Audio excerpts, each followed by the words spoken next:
Hello friends, myself Amar. Till now I have shown you how to write a Flutter program and I have discussed some of the widgets. Okay. Now from this video onwards I will dive deeper into the Flutter widgets. Okay. In this video I am going to explore the container widget. Okay.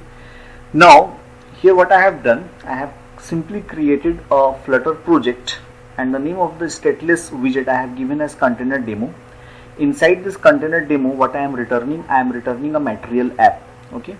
Now here I have written some few points regarding the container widget. As you can see, container is a widget which is used to hold child widgets with the ability to apply some styling properties like color, width, height and all. Okay. Now before using the container widget, we should know some of the key points regarding the container widget. The first key point is, if the container widget does not have a child, it will fill up the given area on the screen. Okay. The second point is, if it contains the child, it will have the same width and height as of its child. Okay. The third point is, it should not be rendered directly on the screen without parent widget. We can use center widget, padding widget, column widget, row widget or scaffold widget as a parent. Okay.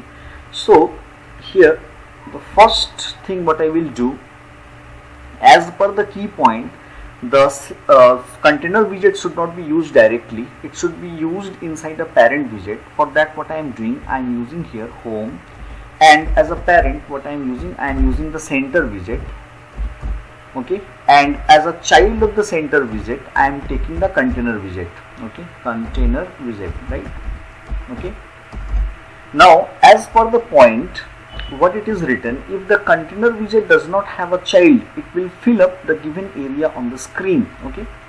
So here what I am doing, I am using a property of the container widget which is called as the color, and as a color what I am passing colors dot red.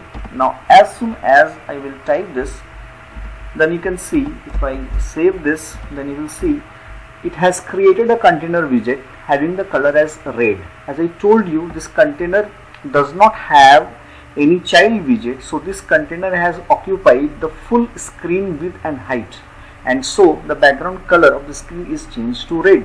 Okay. Now there are different ways of applying the colors here. The first way is colors dot red. Okay, I have written here some of the ways of using the color property. Okay, and let me show you. This is the point. Let me copy this and let me paste it here. I will discuss one by one, right? Let me paste it here. Okay, so the first way I have already discussed, that is colors dot red. The second way is we can use the shade also, color shade also, and for that we can write colors dot red and after that the shade value. Right here I have passed 600. Now let me save this. Once I save this, the corresponding color shade will be applied here. You can write this, or to apply the color shade, what we can do, we can write colors dot red dot shade. After that you can apply any shade here. Let me write the shade as 200. Okay. Now let me save this, and you can see the corresponding color shade has been applied here. Okay. The fourth way of using the color is that you can write color, after that 0x hexadecimal value I am passing, right? Now here remember one thing, it must be of 8 digit. Okay, if you are passing 6 digit, then what will happen, the first 2 digit will be considered as 0 and the color will be transparent, right? This thing you should remember, right? Now let me remove this point from here. Now let me save this, and you will see the corresponding color has been applied.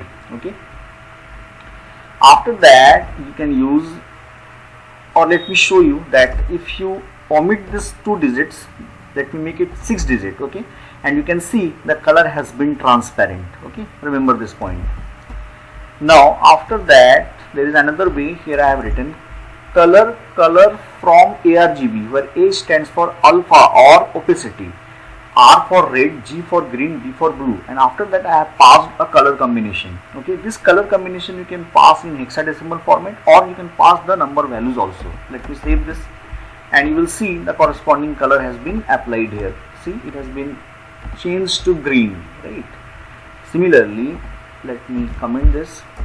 You can pass number values also, and it will apply a color this. Okay, or you can use color dot from RGBO, where R stands for red, G for green, B for blue, and O for opacity. Okay, and let me save this. It will also apply a color, and this is the color which has been applied, right? So these are the different ways of applying colors, right? Now what I will do, let me uncomment this, and so the background color will be red once again, as you can see here. Now the container has lots of properties, as I have written here. You can see the first property I have discussed is the color property. Now I will discuss about the child property, right? Now the child property, as the name suggests, this child property is used to assign a child to the container widget. Okay, now let me use here a child widget, and as a child I am using the text widget. Okay, text, and here I am writing the text as Ripple's code, right? Now let me save this, and let me apply a style here, style, and let it be text style. Inside this text style, let me change the color of the text widget as colors dot white. Don't worry about these things, because I will explore the text widget as well in my upcoming videos. Let me save this. Now once I save this, then you can see in the output, here you can see the text has been displayed as Ripple's code. Now the container is not taking the entire screen width and height, because as I told you that if the container contains a child, then it will acquire the same width and height as of its child. Okay, so it is not taking the entire screen space. This is how we can place a child inside the container widget. Okay, so I have discussed the child property as well, color property. Now width and height. Okay, as the name is suggesting, with the help of this width and height property, we can assign the width and height to the container widget. Okay, let me specify the width as 200. Let me specify 200, and the height also as 200. Okay, now let me save this. Now you can see the container has a width and height of 200 and 200. Okay, this is the width and height property of the container widget. Okay, the next property is the alignment property. Okay, now what is this alignment property? We can use this alignment, this alignment property will be actually used to align the content of the child widget. And to do this, what we will do, we will use the alignment property, and as an alignment property we can use two classes. We can use either alignment class, or we can use fractional offset class. Okay, let me show you first of all the alignment class. As I told you, this alignment property will be used to align the child of the text widget, the child of the container widget actually. Now here I am writing alignment dot, let me write here center. Now let me save this. Now you will see the content has been placed to center. Let me change it to RC, then it will be more clear to you. Let it be RC, and now you will see the content has been placed to center. If I change it to alignment dot, let it be bottom left. Let me save this, and you will see it has been shifted to bottom left. Okay, this is how we can use the alignment property. Now with this alignment property we can use two classes, alignment class, or we can use fractional offset as well. Okay, both has the same task. Okay, but there is a difference. Let me tell you about the difference.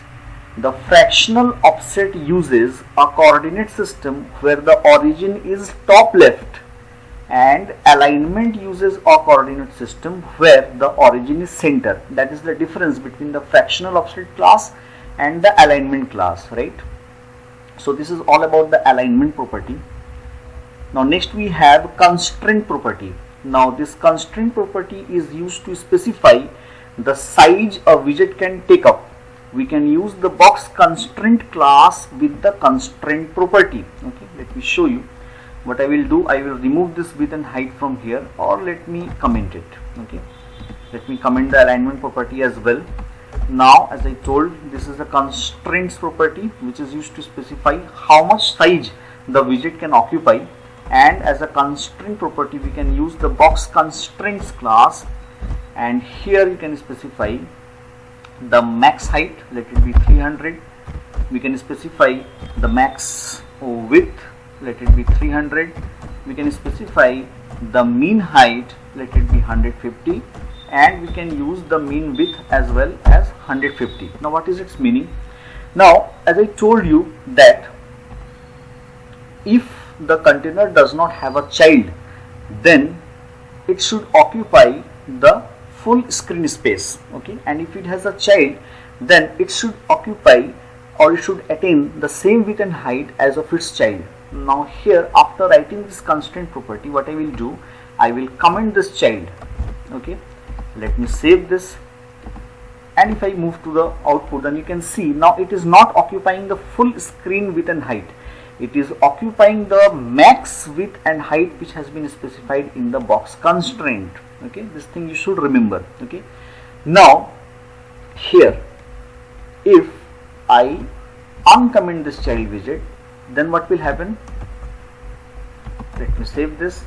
Now if I go to the output, then you can see the width and height has been reduced to mean width and mean height. This means if you are using the box constraint and if there is no child inside the container, then it will occupy the max width and height. But if it has a child, then the container will occupy the mean width and height, okay. The same point I have written here as well. As you can see, if the container does not have any child, then it will occupy the max height and max width. But if it has a child, then it will occupy the mean height and the mean width, okay.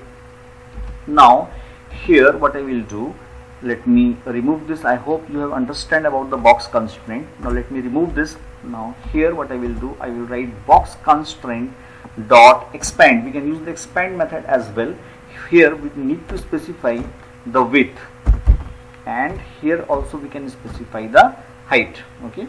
Let it be 200. Let me save this, and you can see it is working as well, okay. So we can specify the box constraint dot expand method, and here we can specify what will be the width and height of the container, okay. And here if you don't specify, let me omit from here, okay. Let me remove this and let me save this. Now if I move to this, then again you can see it has expanded to the full screen width and height, okay. So if you are not specifying any width and height parameter in the expand method, then it will occupy the full screen width and height. But you specify the width and height, then it will be restricted to that width and height, okay.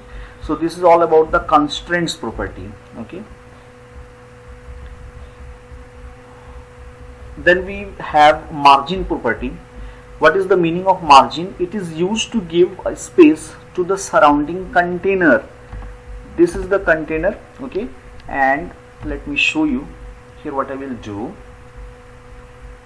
This is the container actually, and to the surrounding container means to the outside area of the container, if you want to specify any spacing, then we need to use this margin property, okay. Let me show you how. Here I will use the margin property, and here we can use, actually I have written all the code. Let me copy paste from here, then I will discuss one by one, right. Let me paste it here. Now I will remove this margin, okay. Now here I have written margin edge insets dot all. This means from all sides it will give a space of 50. Let me save this. Let me go to the output, and you can see from all the sides, from top, left, right and bottom, it has given a space of 50, okay. This is one of the way. Or what we can use margin edge insets dot symmetric. If you use this method, then from the vertical direction you can specify a spacing, and from the horizontal direction you can specify a spacing. So here I have used the symmetric method to give the vertical spacing. Vertical spacing means it will give the spacing from the top and from the bottom, and horizontal spacing means it will give the spacing from the left and from the right, okay. Let me save this, go to the output, and you can see it has applied the corresponding margin, okay. or what we can do, we can use margin edge insets dot only. If you want to specify the margin only from the top or only from the right or from the left or from the bottom, then we can use this only method. And here you need to specify the positions, means from the top it will give a spacing of 10, from right it will give a spacing of 20, from left 30, from bottom 40. Okay, let me save this, go to the output, and then see, you can check it has applied the corresponding margins. Okay, or there is another way, you can use margin edge insets dot from LTRB, as the name is suggesting, left, top, right and bottom. Here the first parameter will specify the left spacing, this will specify the top spacing, this will specify the right spacing, and this will specify the bottom spacing. Okay, let me save this, and you can see the corresponding spacing has been applied. This is how we can use the margin property in the container. Okay, now it has another property which is called as the padding. Now margin is used to give the spacing around the container, okay, but padding is used to give the space inside the container. Okay, now let me use this padding here. The same method we need to use, only the property name will change. Okay, let me paste it, let me remove it from here, save this, and you can see, or let me do one thing, in the expand let me specify a width of 300 and a height of 300. Okay, let me save this, let me move it from here, and now you can see here, let me give the alignment as bottom center. Okay, here, right now here you can see I have given the alignment as bottom center. It should be in the bottom, but it is not in the bottom, because here I have given a padding. This means from this inside the container it will give a spacing, and so there is a gap of 50 from the bottom. Okay, there is another way of using this padding. I am not going to discuss, because these things I have discussed in the margin property as well. You can see the same property we are using, symmetric, only, and from LTRB. You need to just understand what is the difference between padding and margin. Margin is used to specify the spacing around the container, but padding is used to specify the spacing inside the container. Okay, that is the difference, right? Now there is one more property which is called as the decoration property.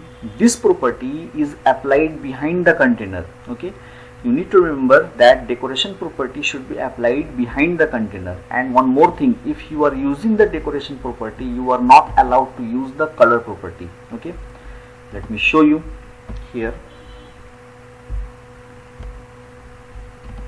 Let me remove this child from here. I am just commenting the child, there is no need of this.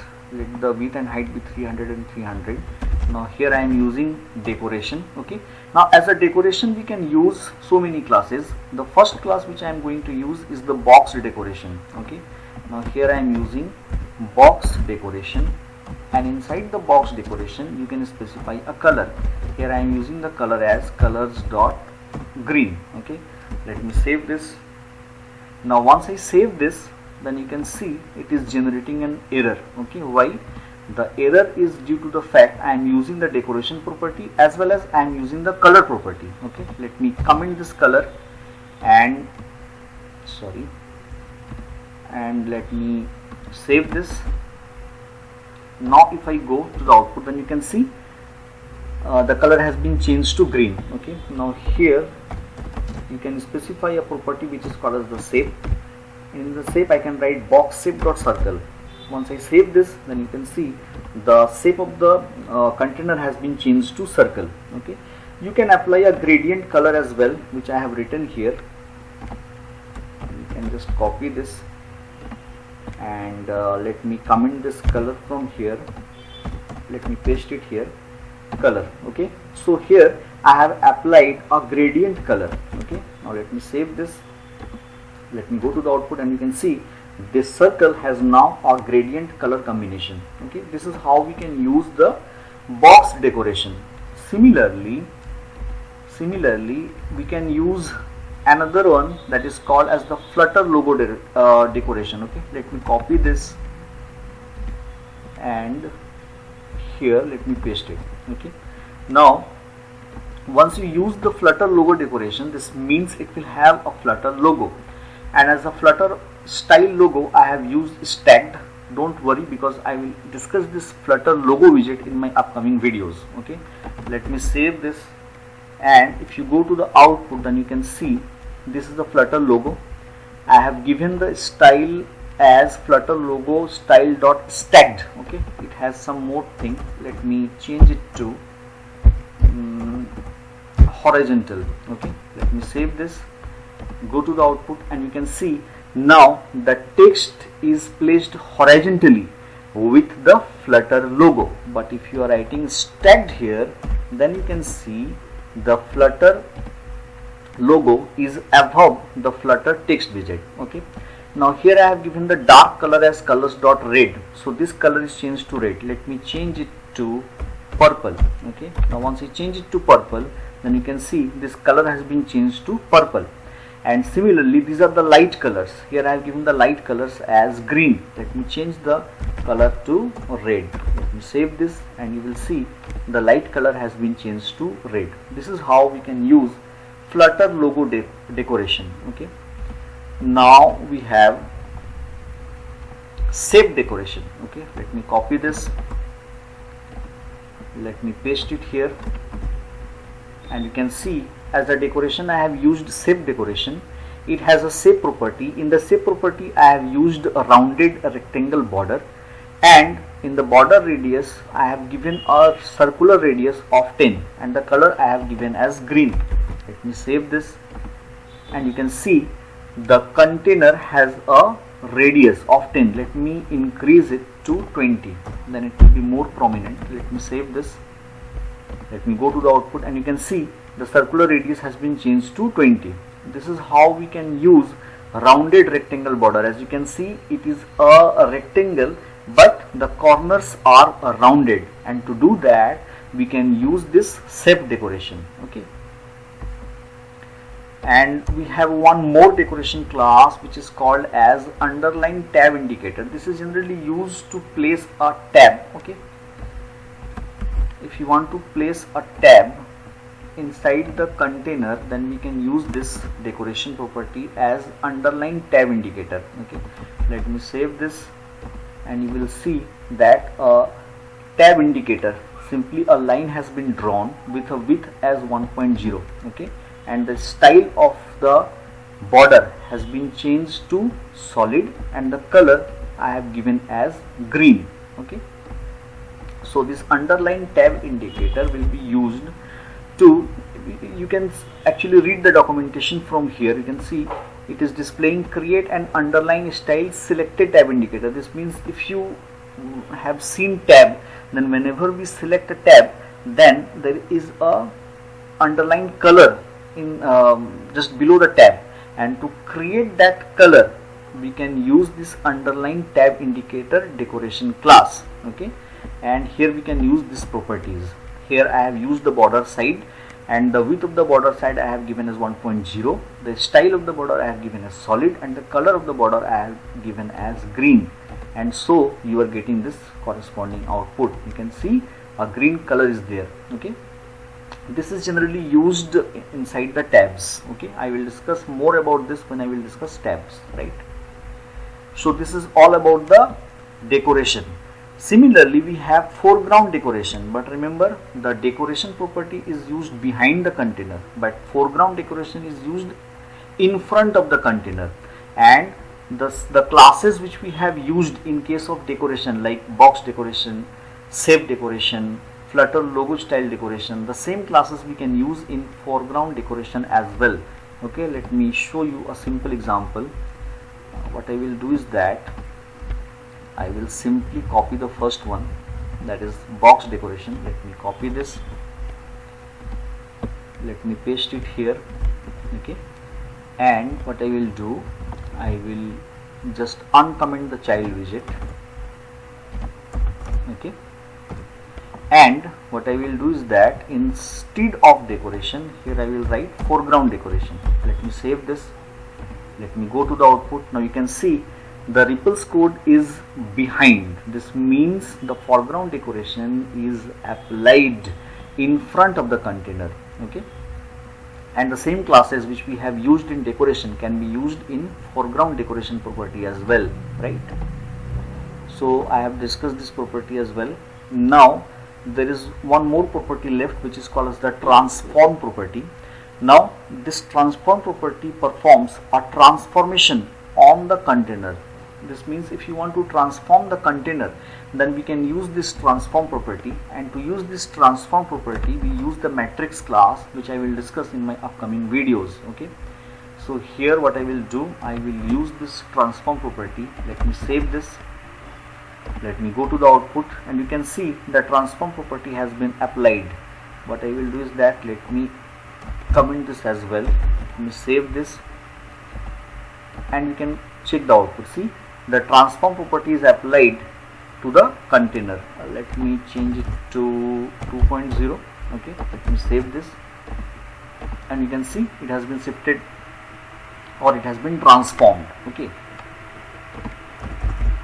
0.5.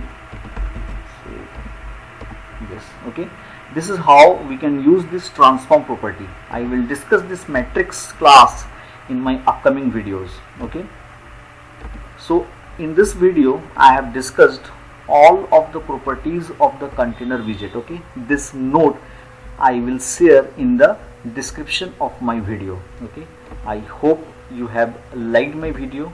If you have liked my video, please subscribe to my channel and stay tuned for more Flutter widgets. Thank you so much.